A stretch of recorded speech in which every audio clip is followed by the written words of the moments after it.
On ne vit pas la fidélité de Dieu parce que Dieu est fidèle tout simplement. On vit la fidélité de Dieu en fonction du processus qu'il a mis en place pour vivre sa fidélité. Alléluia. Je prends l'exemple du salut. Dieu nous a donné tous les saluts. Mais pour adhérer au salut, il y a un processus à suivre pour pouvoir vivre du salut. Alléluia. Premièrement, il faudrait croire et accepter Jésus-Christ comme Seigneur et Sauveur et en même temps aussi les confesser. Ce sont là les processus à suivre pour pouvoir adhérer au salut. Et la fidélité de Dieu aussi est pareil. Alléluia. Alléluia. Jérémie, le verset 1er, Jérémie chapitre 1er au verset 12. Et l'Éternel me dit, tu as bien vu, car je veille sur ma parole pour l'exécuter. Je reprends encore, l'Éternel me dit, tu as bien vu, car je veille sur ma parole pour l'exécuter. Ici, Jérémie est face à quelque chose. Dieu est en train de lui parler. Dieu est en train de dire à Jérémie des choses qu'il fera avec lui. Dieu est en train de dialoguer avec Jérémie. Mais à la fin, écoutez ce qu'il dit. Il dit, car je veille sur ma parole pour l'exécuter. Alléluia. Il dit, car je veille sur ma parole pour l'exécuter. Mais lorsque nous montons plus haut, avant que Dieu ne dise à Jérémie, je veille sur ma parole pour l'exécuter, il y a les processus, les instructions que Dieu a données à Jérémie pour pouvoir vivre la promesse qu'il lui a donnée. Alléluia. Alléluia. En tant qu'homme, on définit la fidélité des hommes en deux positions.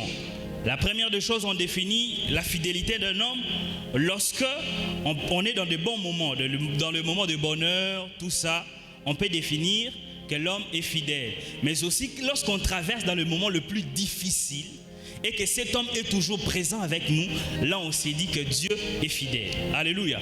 Et on s'est dit que la personne est fidèle. Mais Dieu ne dépend pas de ses conditions, de ton infidélité ou de ta fidélité pour rester fidèle.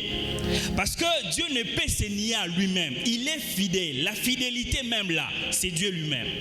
C'est-à-dire, même lorsque toi tu deviens infidèle, lui reste fidèle.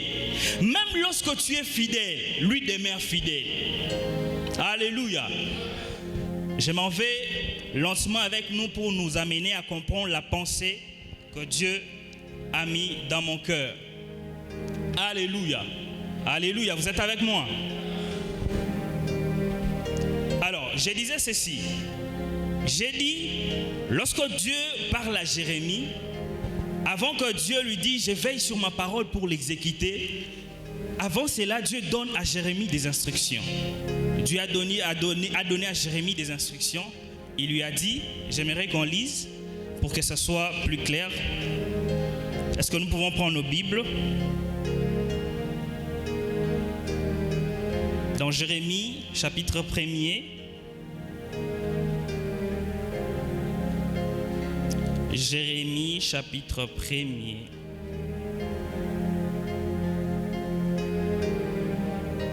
Est-ce que vous êtes avec moi?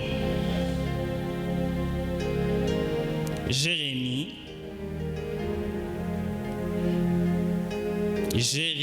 chapitre 1er.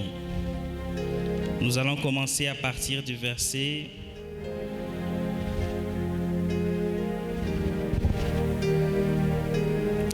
du verset 7. Écoutez ce que Dieu est en train de dire à Jérémie. Et l'Éternel me dit, ne dis pas, écoutez la première instruction que Dieu est en train de dire à Jérémie. Ne dis pas, ok?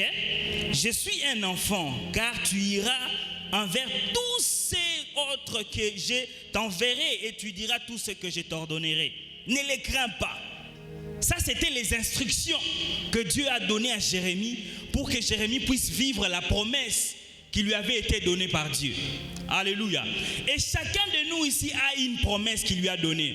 Certes, tu t'es dit, Dieu m'a promis quelque chose, mais jusque-là, il ne réalise pas. Mais est-ce que lorsque Dieu t'est parlé de la promesse, est-ce que tu as entendu l'instruction qui venait après, qui disait ne crains pas? Parce que la plupart des hommes, lorsqu'ils sont dans la présence de Dieu, ils entendent la promesse de Dieu, ils s'arrêtent à la promesse de Dieu. Et ils sont prompts, ils sont pressés à sortir pour vivre la promesse de Dieu.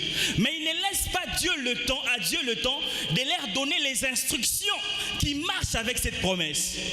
Alléluia. Je suis dans Exode. Je suis dans Juge 13. Juge 13, à partir du verset 1er, la Bible dit: un ange de l'Éternel apparut à la femme et lui dit: voici tu es stérile. Écoutez, voici tu es stérile et tu n'as point d'enfant. Tu deviendras enceinte. Ça, c'est la promesse.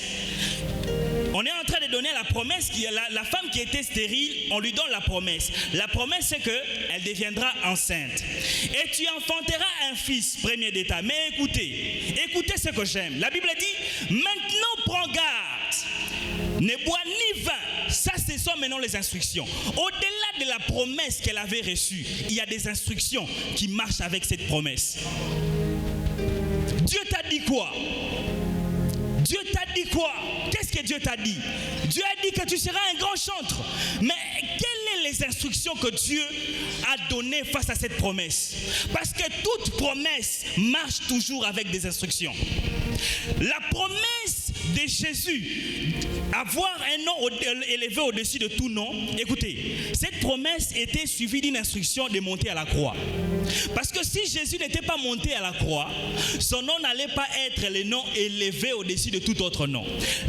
La promesse que Dieu avait faite à Jésus, c'était d'avoir le nom élevé de tout autre nom. Mais le problème, c'était quoi? Les problèmes, l'instruction, c'était de monter à la croix. Plusieurs ont des instructions, ont des promesses, mais ils sont prompts à sortir lorsque Dieu leur donne des promesses. Ils sont pressés de partir lorsque Dieu leur donne une promesse. Dieu te dit: tu es prophète, mais tu es pressé de sortir sans entendre l'instruction qui suit après. Alléluia. Alléluia. Est-ce que je suis en train de parler à quelqu'un? J'aimerais continuer. Écoutez, ne bois ni vin, ni liqueur forte, et ne mange rien d'impur, car tu vas devenir enceinte et tu enfanteras un fils. Le rasoir ne passera point sur sa tête, parce que cet enfant sera consacré à Dieu dès le ventre de sa mère, et ce sera lui qui commencera à délivrer Israël de la main des Philistins. Écoutez, la promesse que tu as reçue, cette promesse, elle est sacrée. Et pour les choses sacrées, il y a toujours des sacrifices, il y a toujours des instructions qui viennent après. Plusieurs sont en train de plairer: Dieu m'a promis des choses, il m'a dit ça. Certes, d'accord, Dieu t'a dit ça. Mais ma question ce soir est de te poser: est-ce qu'au-delà de la promesse que Dieu t'avait dit, est-ce que tu avais aussi entendu les instructions qui allaient avec cette promesse? Ici, la Bible nous montre qu'on ne se limite pas seulement à la promesse de Dieu que Dieu nous donne. Mais toute promesse est suivie des instructions. Même le Fils de Dieu, au-delà de la promesse qu'il avait, il y avait des instructions qui étaient derrière cette promesse. Alléluia. Écoutez, à chaque fois que tu obéis aux instructions de Dieu, c'est un pas vers la promesse de ta destinée. J'aimerais répéter ceci: à chaque fois que tu obéis à l'instruction de ta promesse, c'est un pas vers ta promesse. Alléluia. Alléluia. Alors ce soir, j'ai 9 points, mais j'aimerais partager avec nous, Villers, quelques points seulement, puis nous allons prier. Alléluia. Le premier point: la fidélité de Dieu liée à ses promesses sur son œuvre. La fidélité de Dieu liée à ses promesses sur son œuvre. Exode 23, 25. Vous servirez l'Éternel votre Dieu et il bénira votre pain et vos eaux. J'éloignerai la maladie du milieu de vous, de toi. 26. Il n'y aura dans ton pays ni femme qui qui avorte, ni stérile. Je remplirai le nombre de tes jours. J'enverrai ma terreur devant toi. Je mettrai en déroute tout le peuple chez lequel tu arriveras. Je ferai tourner le dos devant toi tous les ennemis. Écoutez, lorsqu'on parle de la fidélité, on a dit ceci. À l'introduction, j'ai dit ceci. Dieu veille sur sa parole pour l'exécuter. Ok? On est d'accord? C'est-à-dire, lorsque Dieu te dit une parole, Dieu reste sur cette parole qu'il t'a donnée et sur les instructions qu'il t'a données. Dieu ne bouge pas. On est d'accord? Donc c'est à toi de suivre Dieu. Parce que lorsque Dieu te fait une promesse, il est devant avec cette promesse. C'est à toi de suivre le pas de Dieu. Ok? Je ne sais pas si on me comprend. Hein? J'aimerais qu'on ait ensemble. Écoutez, à chaque fois que Dieu nous donne une promesse, il est derrière cette parole, cette promesse pour l'accomplir. La Bible dit Dieu est derrière sa parole. Dieu n'est pas derrière la parole d'un homme. Ok? Dieu n'est pas derrière ta parole. Dieu est derrière sa parole. J'ai dit que Dieu est d'abord fidèle à lui-même avant d'être toi fidèle. Parce que lui-même ne peut se nier. C'est-à-dire, la fidélité, lorsqu'on parle de la fidélité, c'est Dieu en fait. C'est Dieu. C'est-à-dire, si on doit dire fidélité, ça doit ressortir Dieu à l'intérieur. Donc la Bible dit ceci. Dieu est derrière sa parole pour l'accomplir. C'est-à-dire quoi? À chaque fois que Dieu te donne une promesse, Dieu reste sur les instructions de cette promesse et cette promesse. Lorsque toi tu vas à gauche, il ne bouge pas. Lorsque toi tu te décides de pécher et de ne pas suivre l'instruction que Dieu t'a donnée, Dieu ne bouge pas, Dieu est toujours là. C'est-à-dire toi tu vas à gauche, lui reste là. Lorsque tu désobéis, tu n'obéis pas à cette instruction qui est liée à ta promesse. Tu bouges à droite, mais lui reste toujours dans la même position. C'est ce que la Bible est en train de dire. Dieu est derrière sa parole. Dieu n'est pas derrière la parole d'un homme. Il est d'abord derrière sa propre parole. Il est d'abord derrière sa propre parole pour pouvoir exaucer cela. Et là, ici, le verset que nous venons de lire, on a dit, il n'y aura dans ton pays ni femme qui avorte, ni stérile. J'aimerais nous proposer un sous-thème. Premièrement, la Bible dit ceci, il n'y aura dans ton pays ni femme qui avorte. Écoutez, plusieurs avortent leurs projets. Ok? Non pas parce qu'ils n'ont pas de projet. Dieu leur a donné des projets. Mais ils n'ont pas pris le temps d'écouter les instructions qui marchent avec leurs projets. Certes, avoir la promesse, c'est bien. Je suis appelé à faire ceci. Je suis appelé à être grand. D'accord, on est d'accord. Mais qu'est-ce que Dieu t'a dit de faire? Qu'est-ce que Dieu t'a dit de faire? Qu'est-ce que Dieu t'a dit de faire? Tu es prédicateur, d'accord. Tu es un appelé, d'accord. Ça, c'est la promesse que Dieu t'a donnée. Mais qu'est-ce que Dieu t'a dit de faire? Dieu t'a dit, écoute, tu es prédicateur, toi, à partir de 0 heure jusqu'à 2 heures, tu dois rester à genoux. Tu es resté toujours avec la promesse, je suis prédicateur, mais tu ne fais pas les instructions que Dieu t'a données. Et tu aimerais être un grand prédicateur. Dieu reste derrière sa parole et ses instructions. Tu auras la promesse. Tu feras avec la promesse 50 ans. Mais Dieu restera toujours là. Tu es prophète, tu dois faire ça. L'instruction que Dieu donne à Jérémie, il dit ne crains pas. Parce que Dieu avait trouvé que dans Jérémie, il y avait la peur. C'est-à-dire, à chaque fois que Dieu te donne une promesse, Dieu te donne la promesse en proportion de qui tu es. C'est-à-dire, Dieu avait détecté qu'en Jérémie, il y avait quelque chose. Jérémie avait peur. Il se disait, je suis un enfant. Et l'instruction que Dieu donne à Jérémie, c'est proportionnel à sa destinée. Jérémie était appelé à être un prophète. Mais le problème de Jérémie, Jérémie a peur. Écoutez, l'instruction que Dieu vous donne face à votre promesse, ce n'est pas pour vous faire du mal, c'est pour votre bien. Ça peut faire mal pour un temps, mais c'est pour ton bien. Tu as la promesse que tu seras chantre. Mais Dieu t'a dit, écoute, toi, tu ne peux pas faire ça, tu ne peux pas commencer à calomnier parce que j'aimerais utiliser ta voix. Chaque fois que tu vas commencer à chanter, les guérisons seront extraordinaires. Mais ton problème, c'est la calomnie. Plusieurs avortent leur destinée parce qu'ils ne suivent pas l'instruction que Dieu a donnée après. Pressés de sortir dans la présence de Dieu, pressés de partir parce qu'on m'a dit que je suis chanteur, on m'a dit que je suis un grand prophète, on m'a dit que je serai président. Tu commences la politique, mais tu n'as pas su entendre les instructions de Dieu et par après on te tue. Pourquoi? Parce que tu n'as pas entendu l'instruction qui pouvait sauver ta destinée. Plusieurs avortent leur destinée parce qu'ils n'entendent pas les instructions qui viennent après. Entendre l'instruction qui vient après te garantit ta destinée et te sauve de plusieurs choses.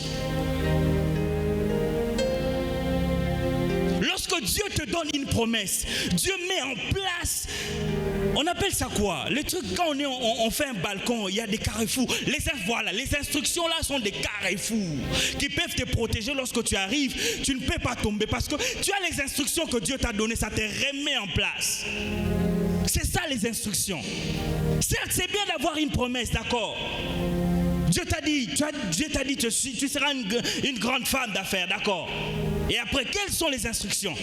Est-ce que Dieu t'a dit de commencer à magouiller par rapport à la promesse qu'il t'a donnée?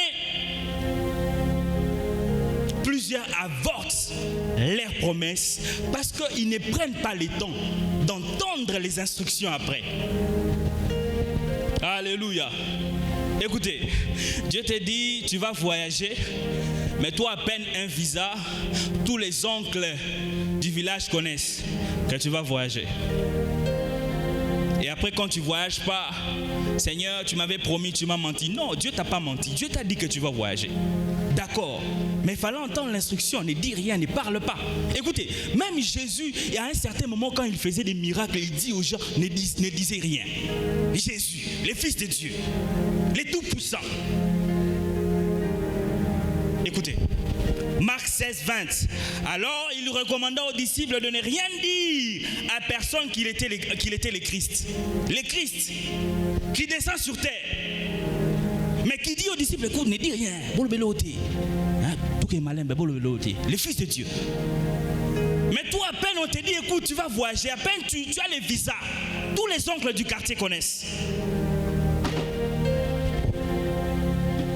Marc 1, 44. Et il lui dit, garde-toi de ne rien dire à personne, mais va te montrer au sacrificateur et offre pour ta purification ce que Moïse a prescrit, afin que cela leur serve de témoignage. Même plusieurs apôtres et prophètes avortent leur destinée.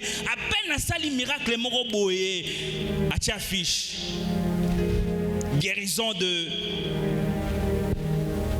Tu perdras ta destinée parce que tu n'as pas la discrétion. La fidélité de Dieu est liée à ses instructions. Les instructions que Dieu te donnera garantira les promesses qu'il t'a données. Écoutez les instructions qu'il donne à cette femme qui était stérile pendant longtemps. Il dit, tu ne bois ni vin. Pourquoi? Parce que ce que tu as en toi est déjà consacré et tu ne peux pas l'essuyer.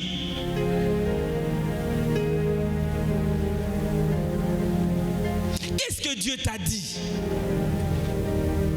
Est-ce que, en fonction de ce que Dieu t'a dit, il t'a dit de faire ce que tu es en train de faire? Ce sont là les instructions qu'il t'a données. Alléluia.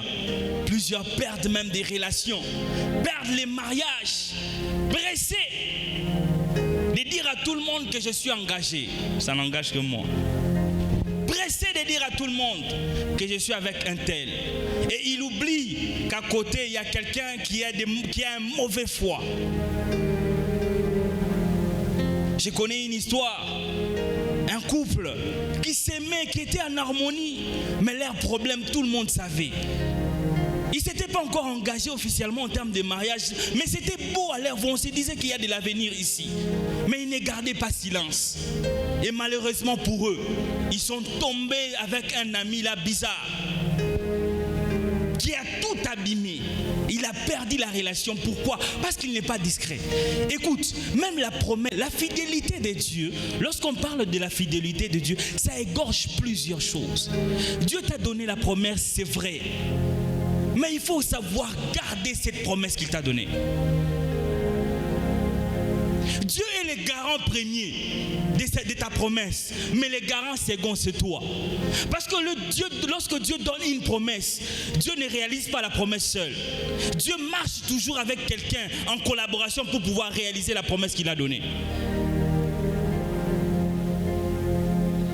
Imaginez un Jésus qui refusait de collaborer avec Dieu pour pouvoir sauver l'humanité. Est-ce que Dieu allait sauver l'humanité à cette époque-là? C'est parce que Jésus a collaboré avec Dieu. Et Dieu aimerait collaborer avec toi. Je t'ai donné une promesse. Écoute, ta promesse n'est pas seulement à toi parce que ça garantira plusieurs personnes. Mais écoute, entends mes instructions après. Dieu est en train de te dire, je t'ai donné une promesse. Je suis fidèle. Je vais agir. Je ne peux me nier moi-même. Mais j'ai besoin que tu entendes les instructions que je donnais après. Pour que tu ne perdes pas la promesse que je t'ai donnée. Plusieurs avortent leurs promesses. Pourquoi? Ils ne sont pas calmes. Alléluia. Alléluia. Est-ce que je suis en train de bénir quelqu'un? Est-ce que tu peux acclamer fortement pour le Seigneur?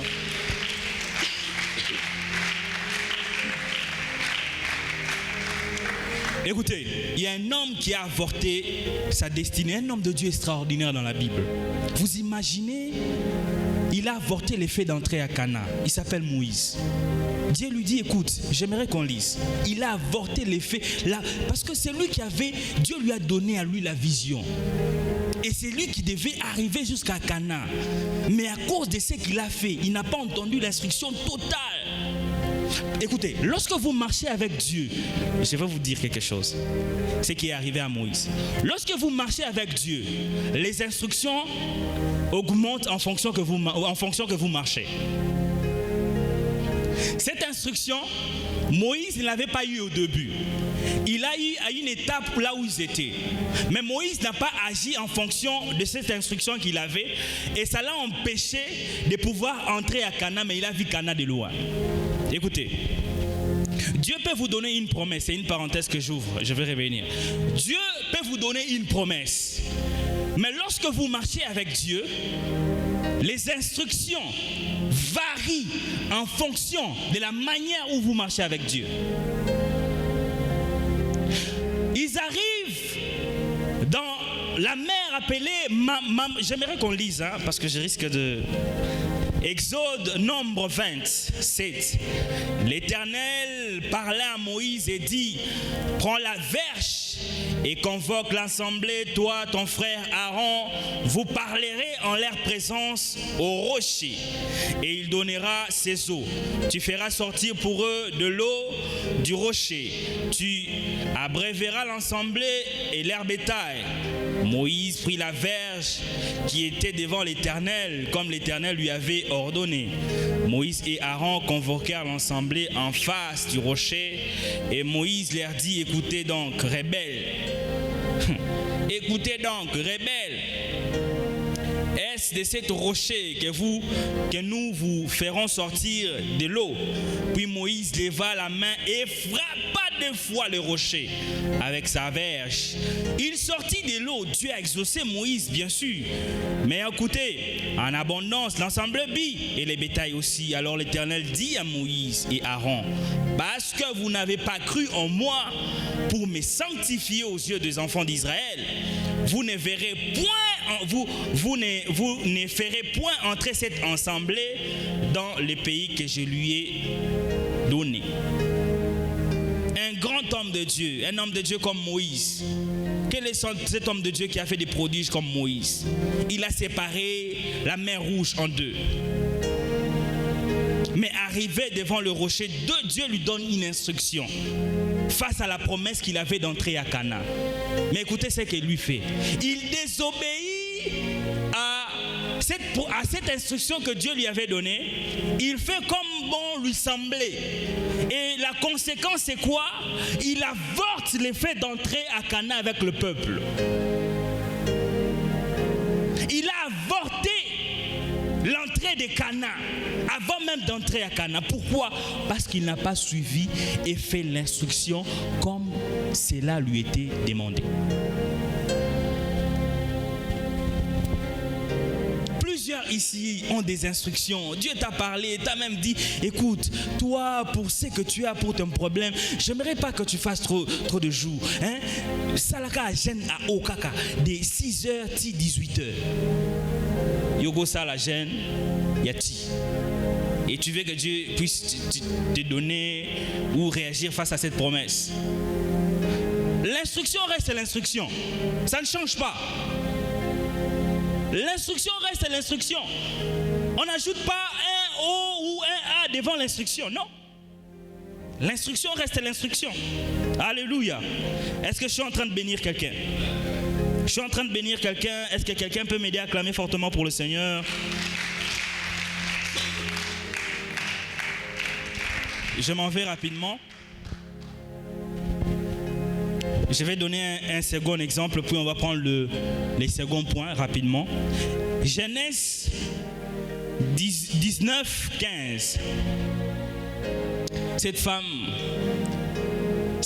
est terrible. Elle n'a pas suivi toutes les instructions. Genèse 19, 15. De l'aube du jour, les anges insistèrent auprès de Lot en disant: lève-toi, prends ta femme et les deux fils qui se trouvent ici, de peur que tu ne périsses devant la ruine de la ville. Et comme il tardait, les hommes les saisirent par la main, et lui, sa femme et ses deux filles, car l'Éternel voulait l'épargner. Ils l'amenèrent et les laissèrent hors de la ville. Écoutez, après les avoir fait sortir l'un d'eux dit: sauve-toi pour ta vie. Écoute l'instruction. Tu es déjà sorti. Sauve-toi pour ta vie. Ne regarde pas derrière toi et ne t'arrête pas dans toute la plaine. Sauve-toi vers la montagne, de peur que tu ne périsses. Écoutez les versets 26. Ça m'a choqué. La femme de Lot regarda en arrière et elle devient une statue de sel. L'instruction est très, très simple. Des fois, Dieu nous donne des instructions simples, mais qui sauvent notre destinée. Cette femme était déjà délivrée. Elle est sortie de Sodome et Gomorrhe. Mais son problème, elle voulait trop regarder en arrière. Écoutez, je ne sais pas, Dieu t'a donné une promesse, mais tu t'es retrouvé dans la masturbation. Dieu t'a sorti dans la masturbation, mais tu veux toujours regarder derrière. C'était le cas de cette femme. Tu es sorti dans la sorcellerie, mais tu veux toujours regarder derrière les pouvoirs de la sorcellerie. C'était le cas de cette femme. La promesse était que cette femme soit sauvée. Parce qu'elle touchait déjà sa promesse. Elle était déjà hors Sodome et Gomorrhe. Mais la condition était très simple. Ne regarde pas derrière. Ne regarde pas derrière, tout simplement ça. Mais elle a perdu sa vie tout simplement parce qu'elle a regardé derrière. Et plusieurs d'entre nous ici, on accuse Dieu de ne pas être fidèle. Pourtant, Dieu t'a aidé. Il t'a fait sortir de la masturbation. Mais pourquoi tu regardes encore derrière? C'est cette masturbation qui va t'empêcher, qui va même t'empêcher là de toucher la promesse de Dieu. La conséquence, c'est quoi? Elle est devenue une statue de sel.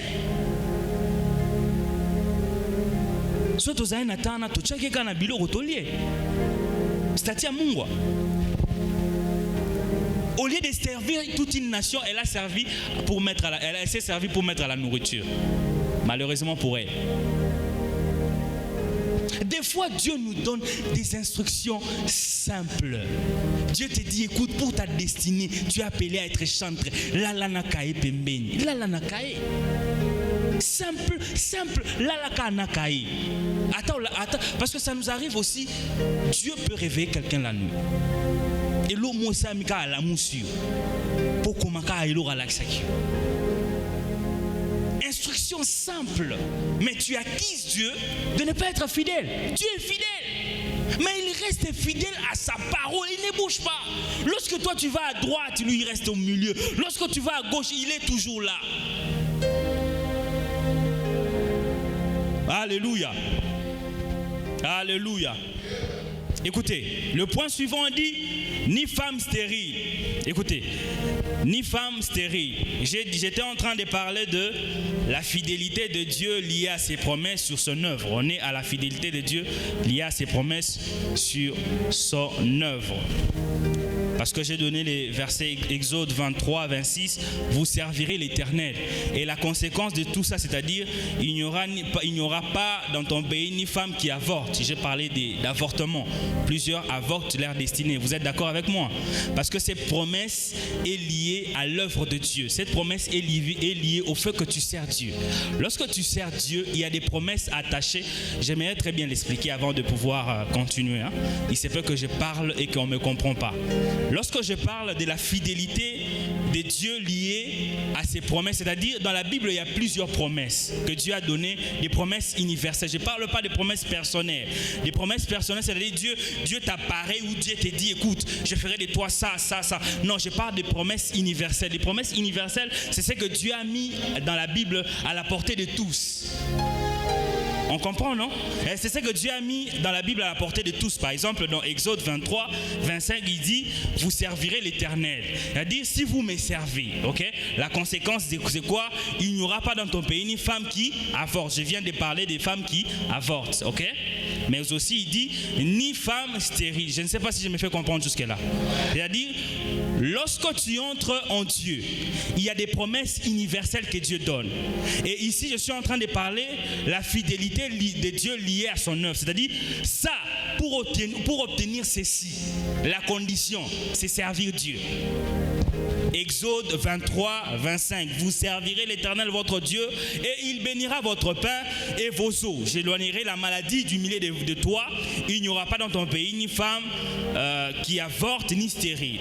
Ça, c'est la promesse liée au fait de servir Dieu. C'est bon, ça passe. Merci. Alors, le point suivant, c'est que la Bible a dit ni femme stérile. Vous serez d'accord avec moi que les femmes stériles,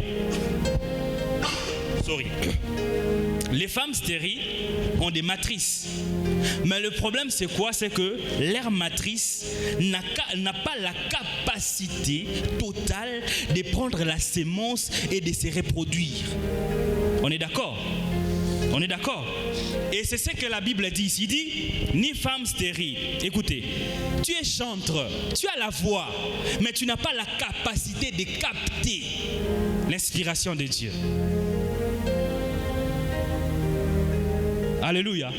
Tu es prédicateur, c'est bien, mais tu n'as pas, tu parles bien, mais tu n'as pas la capacité de capter un message qui peut transformer ta destinée, qui peut bouleverser ton ministère. C'est ce que la Bible dit, ni femme stérile. Elle est femme, elle peut avoir un enfant, elle a une matrice.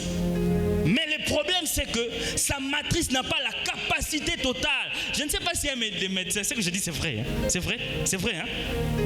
Ah, on m'a au moins confirmé que c'était vrai. C'est-à-dire, elle n'a pas la capacité de prendre la sémence et de la reproduire. Et c'est ce que Dieu est en train de dire. Alléluia. Alléluia. J'aimerais rapidement lire le point 2.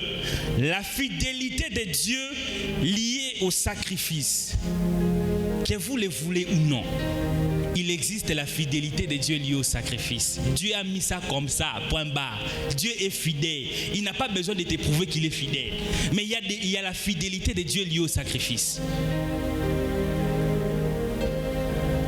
Luc 22, 36. Après être sorti, il alla, selon la coutume, à la montagne des Oliviers. Ses disciples le suivirent.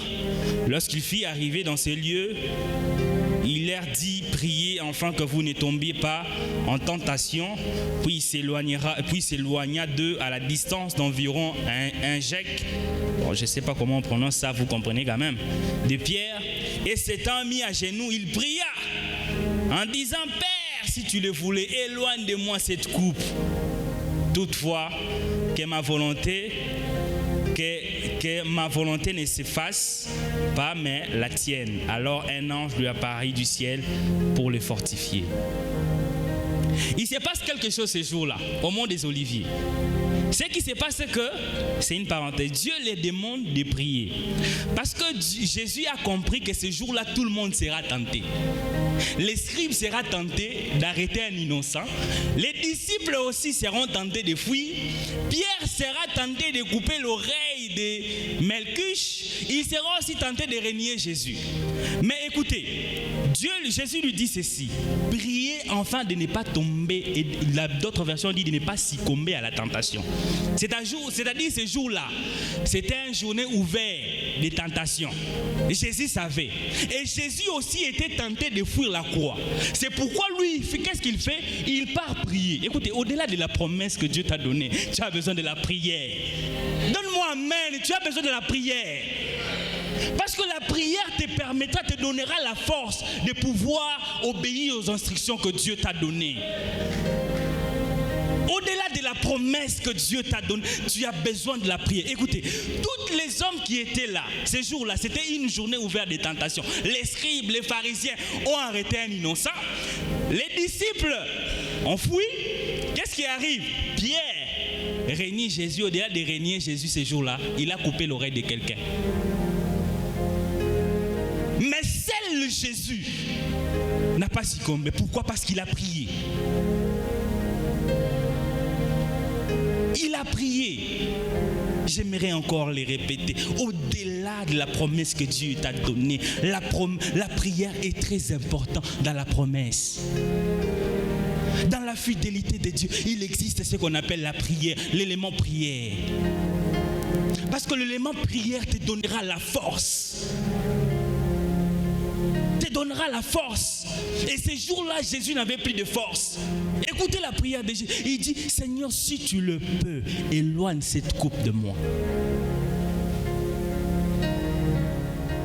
Et la coupe, c'était quoi? Les sacrifices qu'il devait faire. C'est pourquoi j'ai dit la fidélité de Dieu liée au sacrifice.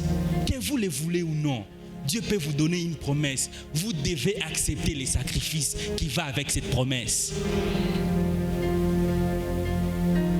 Jésus avait une promesse de recevoir le nom qui est élevé au-dessus de tout autre nom. Mais les sacrifices à faire, c'était de monter à la croix. Et la prière lui a permis de se retenir et de pouvoir monter à la croix. Écoutez, la prière est le carburant qui vous aide face aux énergies que vous perdez lorsque vous avez une promesse de Dieu. Et c'était le cas de Jésus aussi. Nous avons besoin tous de la prière. Tu as besoin de la prière. Face à la promesse que tu as besoin de la prière, sinon tu vas laisser. Plusieurs ont abandonné leur projet, ils ont abandonné leur ministère. Sorry. Alléluia. Je ne sais pas si je suis en train de bénir quelqu'un. Dieu t'a dit tu seras un grand prophète. Mais sacrifie au moins la pornographie. Sacrifie ça à la croix. Dieu t'a dit tu seras un grand homme. Sacrifie la graisse. Donne la graisse à la croix. Gêné, donne la graisse à la croix. Il y aura toujours ces éléments. Même si Dieu te dit je suis fidèle, tu feras ça. N'était-il pas fidèle au pasteur Marcelo? On peut appeler le pasteur de Marcelo, on va lui dire qu'il n'a pas eu de sacrifice à faire. On peut parler au pasteur John qui est là, notre père, lui demander s'il n'a pas de sacrifice à faire. Mais est-ce que Dieu n'est pas fidèle dans sa vie? Il y aura toujours des sacrifices à faire. On a aussi un clavier. Mais il y a un temps, moi aussi j'ai joué, ça n'endort à passe chaque jour. C'est un sacrifice. Il y aura toujours un sacrifice face à cette promesse que vous avez. Au Koyemba qui gorge passe. Là déjà, j'ai besoin de boire de l'eau parce que ici ça me fait mal. Mais je dois me sacrifier. Peu importe que la promesse que Dieu t'a dit. Il est fidèle certes, mais il n'épargne pas la part de l'homme. Dieu collabore toujours avec les hommes. Dieu ne peut pas agir sur la terre parce qu'il a donné la terre aux hommes. Et pour agir sur terre, il a besoin d'un homme. Il dit, je suis en train de chercher un homme qui se tient à la brèche. Dieu a besoin de toi. Il a besoin que tu sacrifies ça. Il a besoin que tu sacrifies au moins 2 heures chaque jour la nuit. Il en a besoin. Il a besoin que tu sacrifies au moins ta poche là, l'argent là que tu aimes garder là. Il en a besoin. Il en a besoin. Dieu est fidèle, oui, il est fidèle. Mais il est aussi fidèle quand il dit que non, la sémence, il faut s'aimer. Lui-même là, il est fidèle à ce qu'il a dit. Il n'est pas d'abord fidèle à toi. Il a dit que la sémence là, on la sème. Toi, tu ne sèmes pas. Mais tu veux que non, Dieu soit fidèle face à la promesse.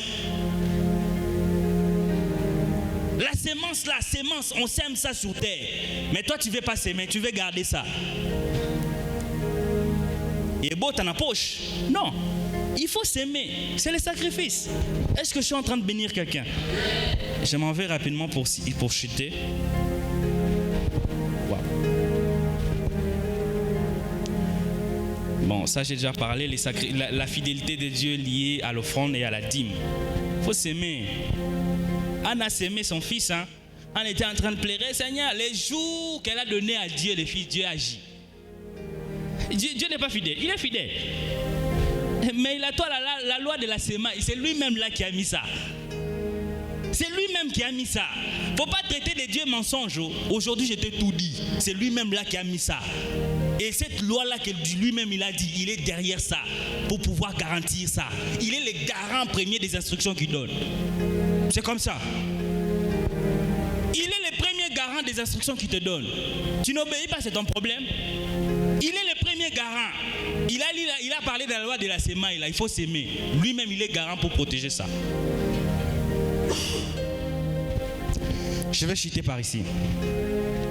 La fidélité de Dieu liée au nom de son Fils Jésus.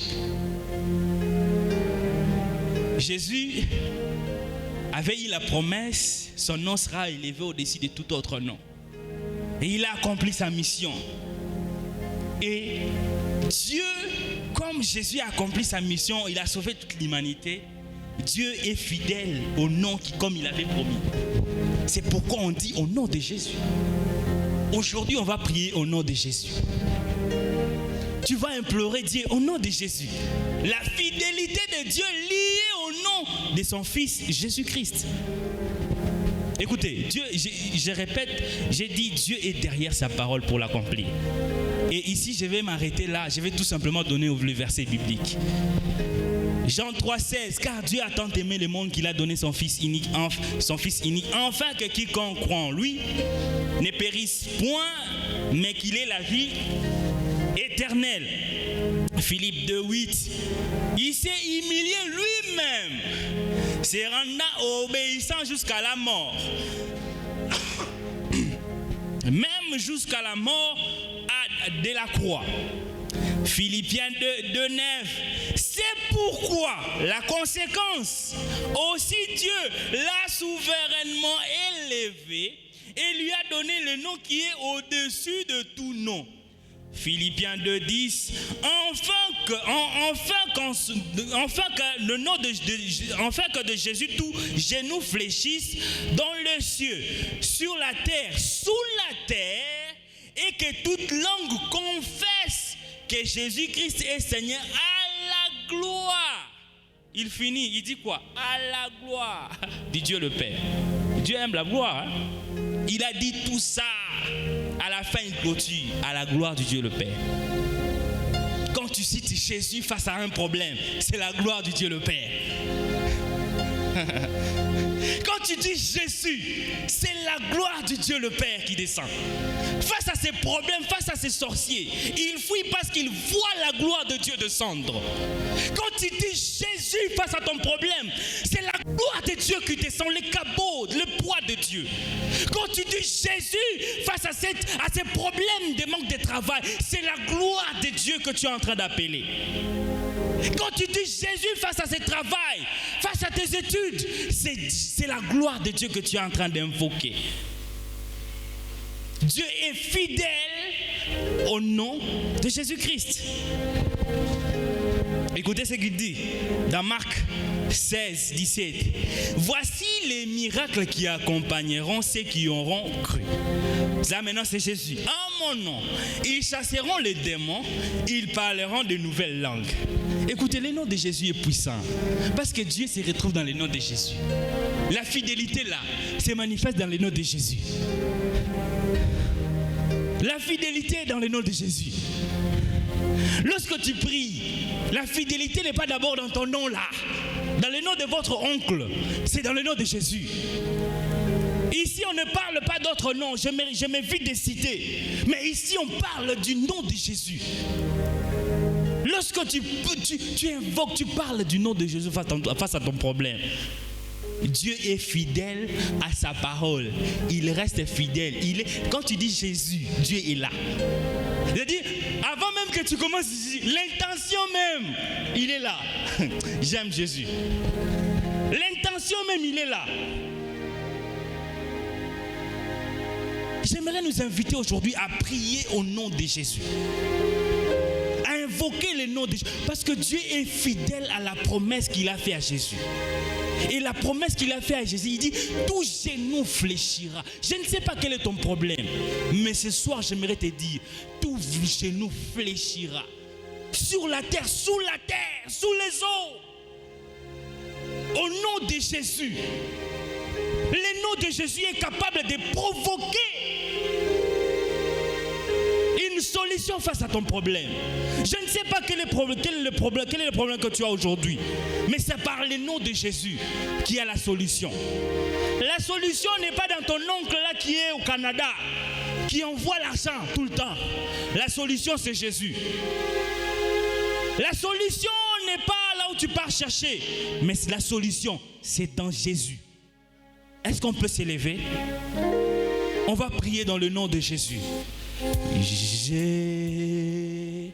Jésus.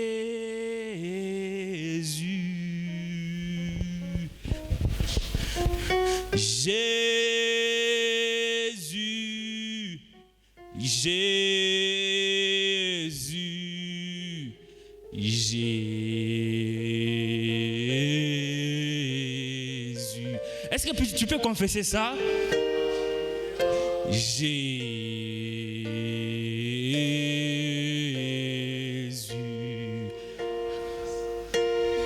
Jésus. Jésus.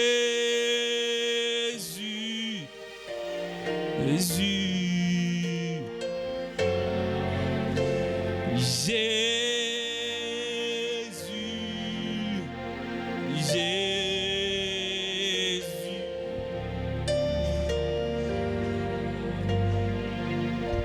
Confesse ça de tout ton corps. Confesse ça. Confesse ça. Jésus.